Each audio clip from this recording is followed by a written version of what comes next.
मैंने आपको इससे पहली क्लास में समझाया था कौन किसका व्युत्क्रम है, समझाया था ना। जैसे शायद मैंने फॉर्मूलाज के ग्रुप बनाए थे सूत्र के, और ग्रुप नंबर 1 आपको व्युत्क्रम समझाया था मैंने। ये भी इसमें सारे व्युत्क्रम अनुपात आते हैं। अभी थोड़ा सा दोबारा रिवाइज कराता हूँ आगे आपको समझने में आसानी हो, इसलिए व्युत्क्रम अनुपात। तो सबसे पहले आप समझो कि कौन सा अनुपात किसका व्युत्क्रम है। तो 1 नंबर सबसे पहले साइन थीटा व कोसेक थीटा एक दूसरे के व्युत्क्रम है। Sine theta and cosec theta are reverse of each other. तो बच्चों ये व्युत्क्रम है ना, तो कोई भी दो व्युत्क्रम राशियों को आपस में गुणा करते हैं ना, तो सदैव उत्तर एक आता है।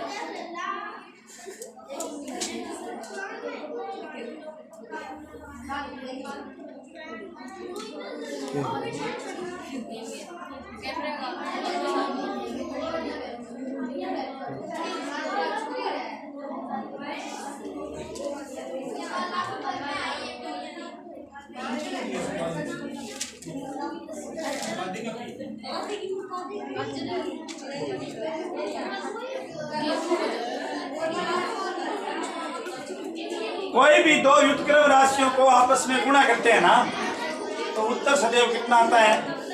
1। तो जैसे साइन और कोसेक एक दूसरे के व्युत्क्रम है, तो साइन थीटा गुणा कोसेक थीटा, इसका उत्तर आएगा।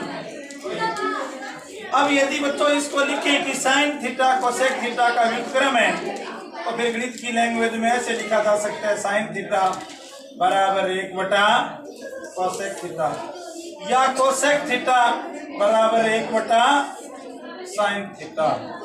तो इस प्रकार से बच्चों ये पहला व्युत्क्रम अनुपात हमें प्राप्त होता है। पहले तो ये बात याद रखो कि साइन थीटा और कोसेक थीटा एक दूसरे के व्युत्क्रम होते हैं।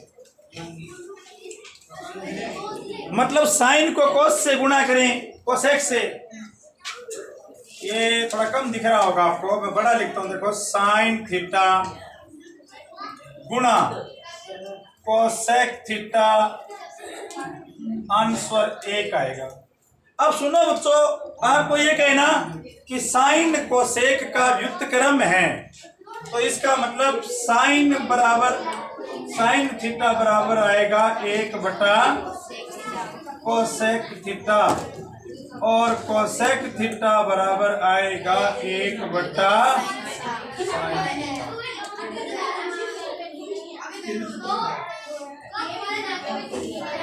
तो इस प्रकार से देखो ये पहला व्युत्क्रम अनुपात हुआ, आप शायद जानते हो है ना। दूसरा शॉर्ट में और बताता हूं दोबारा। देखो बच्चों, दूसरा ये है कि कोस थीटा व सेक थीटा एक दूसरे के व्युत्क्रम है। एक दूसरे के व्युत्क्रम है। Cosec theta and sec theta are reverse each other, are reverse each other. तो इसका मतलब इन दोनों को लिखने का सूत्र के रूप में तरीका क्या होगा? कोस थीटा बराबर 1 सेक थीटा, या सेक थीटा बराबर 1 कोस थीटा। तो इस प्रकार से बच्चों ये फॉर्मूला तैयार हो गया। cos थीटा बराबर 1/sec थीटा, sec थीटा बराबर 1/cos थीटा। अब जो तीसरा इसमें अनुपात आता है कि tan थीटा व cos थीटा एक दूसरे के व्युत्क्रम है।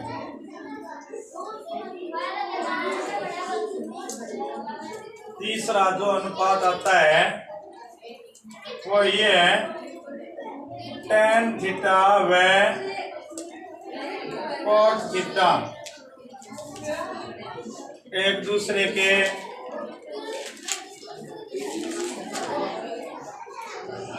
व्युत्क्रम है।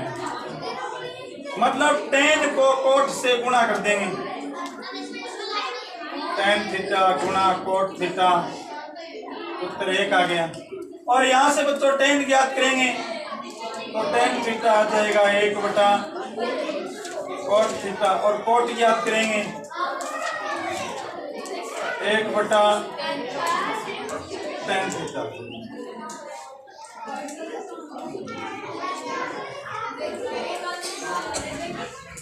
तो इस प्रकार से ये सारे व्युत्क्रम अनुपात थे, जिसे हमें ये मालूम पड़ता है बच्चों कि कौन किसका व्युत्क्रम है, मतलब कौन किसका उल्टा है।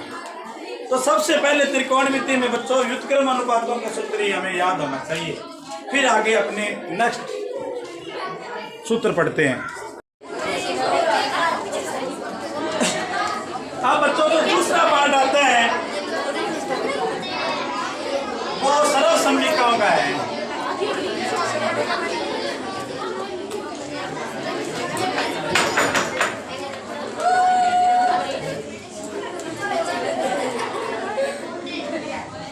जो दूसरा पार्ट है ना वो सर्वसम्मिकाओं का है। आप ध्यान से समझो सर्वसम्मिका क्या है।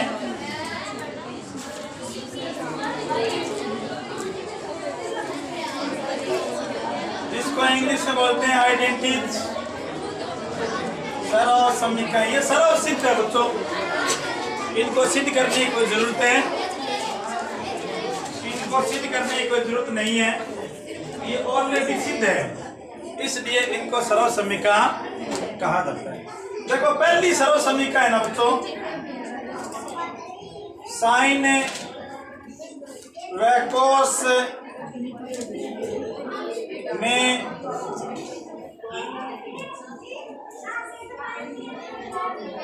संबंध बताती है।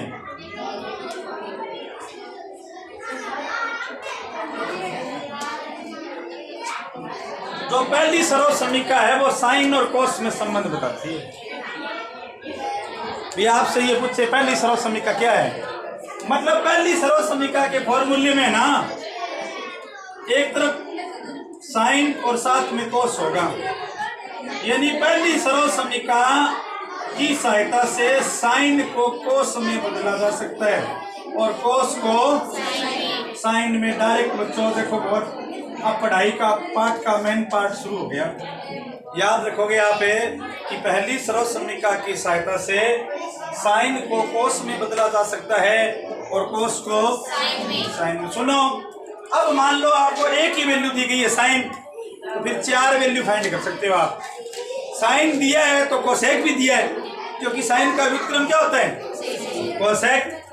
तो साइन की सहायता से क्या फाइंड कर लिया कोसेक, साइन की सहायता से क्या फाइंड कर लोगे कोस, और कोस की सहायता से आप फाइंड कर लोगे सेक।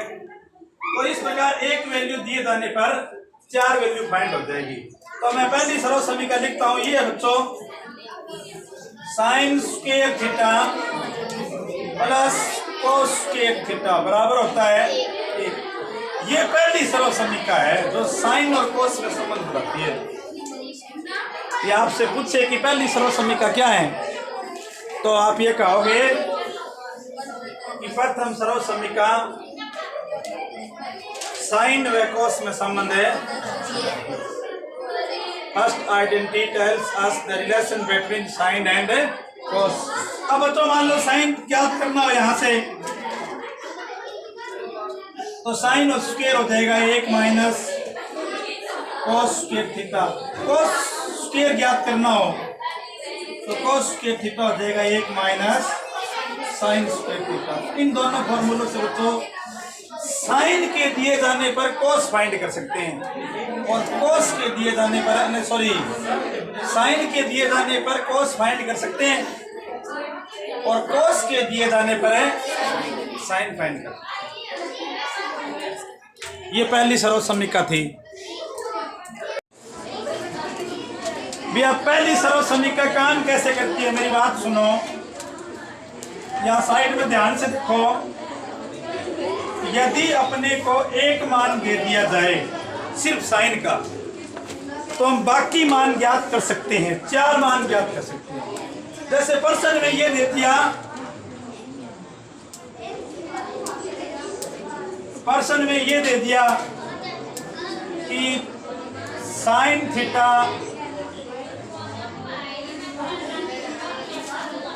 7/25 है, यही था क्या, या 24/25 था?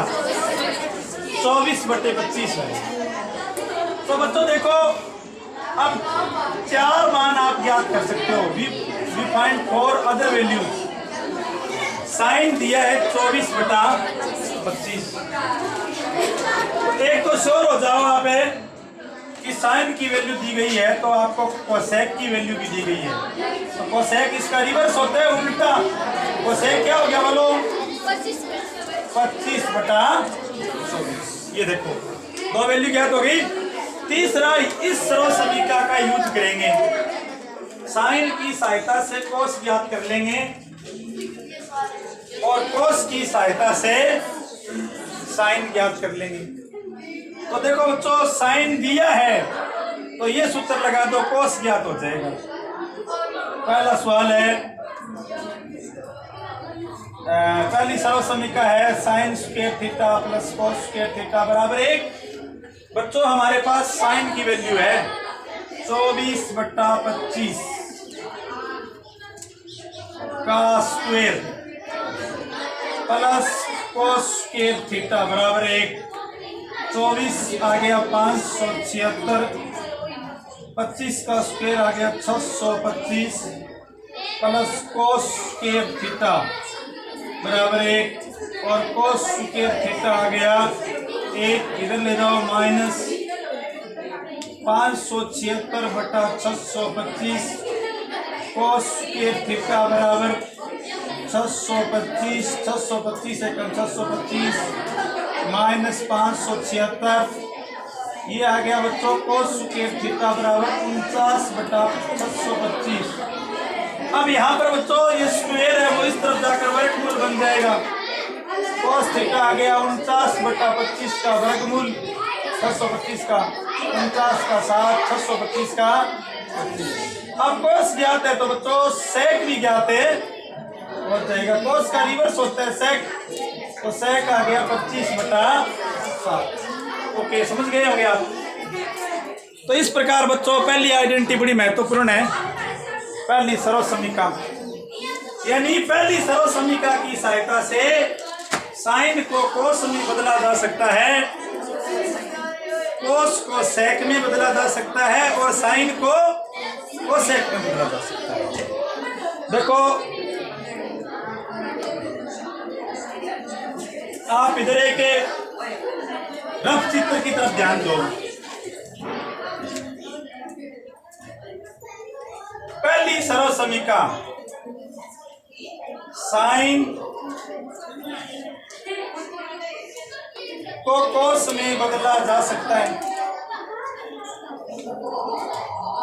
कोस को सेक में बदला जा सकता है और साइन को कोसेक में बदला जा सकता है। ये देखो बच्चों, इस प्रकार से पहली सरल समीकरण चलती है। यानी आपको एक चीज दी हुई है ना, ये दिया हुआ है तो बाकी 3 ज्ञात हो जाएंगे और ये दिया हुआ है तो बाकी 3 ज्ञात।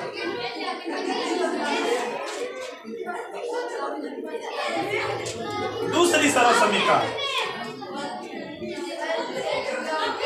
यह है tan थीटा व sec थीटा में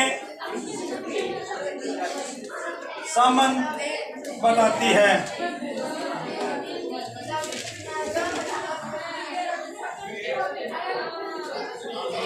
यह tan थीटा और sec थीटा में संबंध बताती है।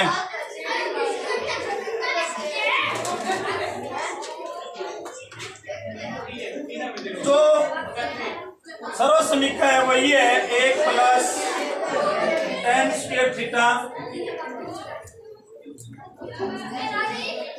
बराबर sec स्क्वायर थीटा। ये मुख्य सर्व समीकरण है। 1 प्लस tan स्क्वायर थीटा बराबर है sec स्क्वायर थीटा। अब मान लो tan ज्ञात करना है तो tan स्क्वायर थीटा बराबर आएगा sec स्क्वायर थीटा माइनस 1। ये देखो इसकी मतलब इस सरल समीकरण की सहायता से अब इधर देखो क्या क्या कर सकते हैं। देखो इस सरल समीकरण की सहायता से tan को sec में बदला जा सकता है। देखो बच्चों बड़ा इंटरेस्टिंग, tan को किस में बदला जा सकता है और tan को अपोजिट बच्चों क्या होता है कोट, मतलब tan को कोट में बदला जा सकता है और sec को बच्चों कोस में बदला जा सकता है। अभी अभी आपने सीखा था कोस को साइन में बदला जा सकता है और आपने अभी सीखा था कोस साइन को सेक में बदला जा सकता है। देखो बड़ी काम की सरल समीकरण है। यदि हमें सिर्फ tan की वैल्यू ज्ञात है तो tan को किस में बदला जा सकता है सेक में और सेक को क्योंकि सेक और कोस एक दूसरे के व्युत्क्रम है। कोस को साइन में और साइन को सेक में। अब सेक को बदला जा सकता है tan में और tan को बदला जा सकता है, मतलब tan दिए ना तो बाकी सारे रेशियो ज्ञात हो जाएंगे। जैसे उदाहरण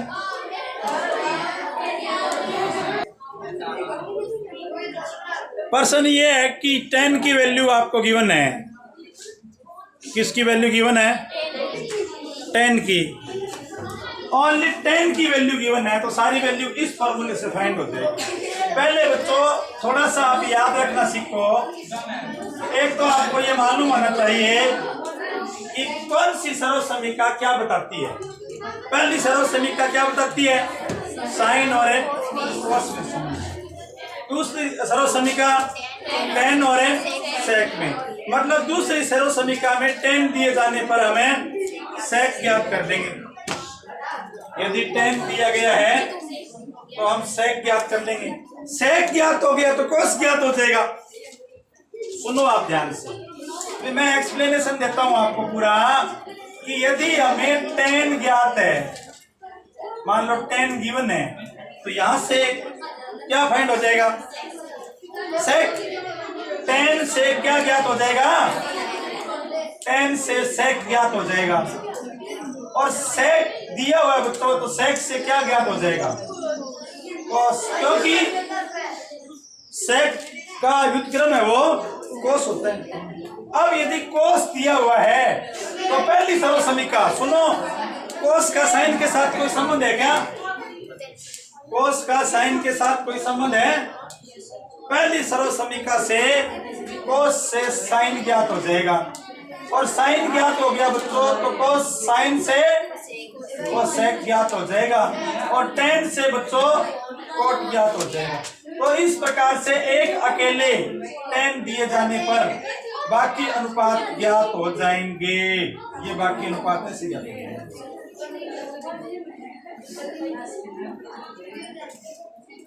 अब उदाहरण ले सकते हो आप।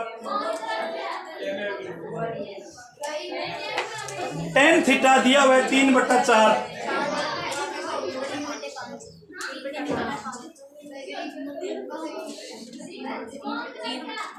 3/4 चलो जो भी दिया हुआ है, जैसे tan थीटा आपको दे दिया 3/4,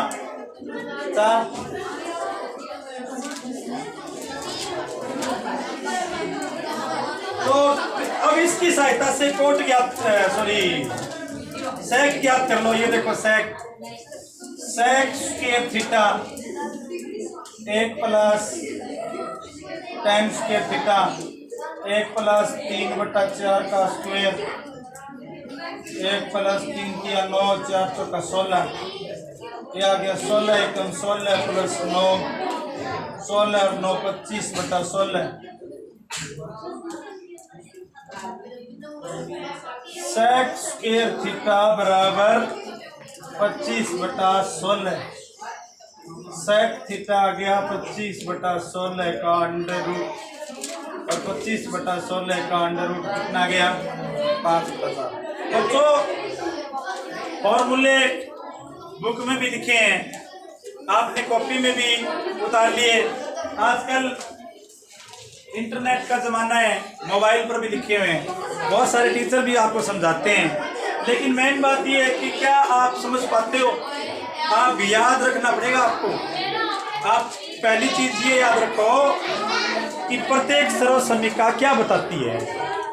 जैसे पहली सरल समीकरण साइन और कोस में संबंध बताती है, दूसरी सरल समीकरण टेन और सेक में संबंध बताती है। मतलब बच्चों मैंने टेन दिया हुआ था, ये देखो मेरे पास क्या दिया हुआ था, मेरे पास टेन था, मैंने क्या ज्ञात कर लिया सेक।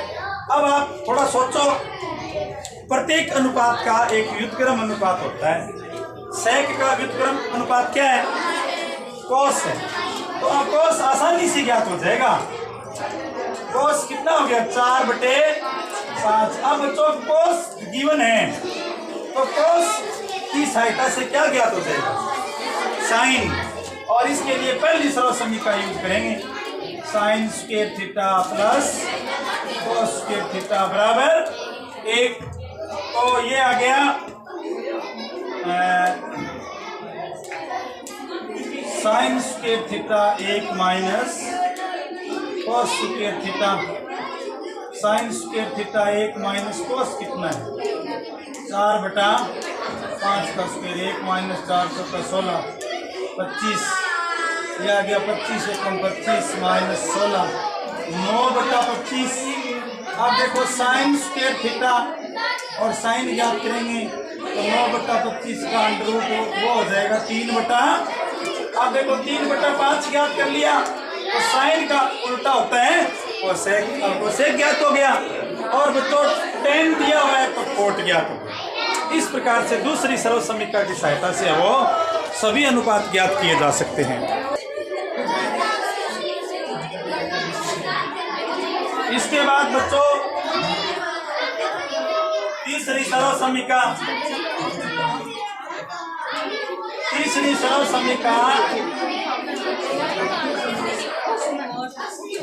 कोट व कोसेक में संबंध बताती है।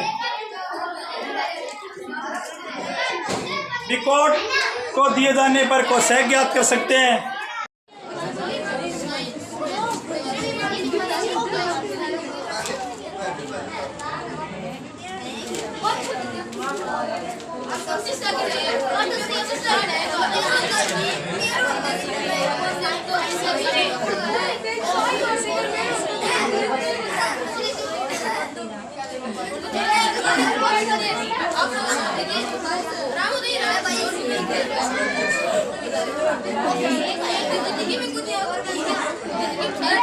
इधर देखो आप प्लीज सी टू ईयर।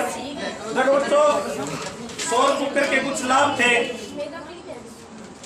आपने पढ़ा था सौर कुकर के लाभ क्या हैं।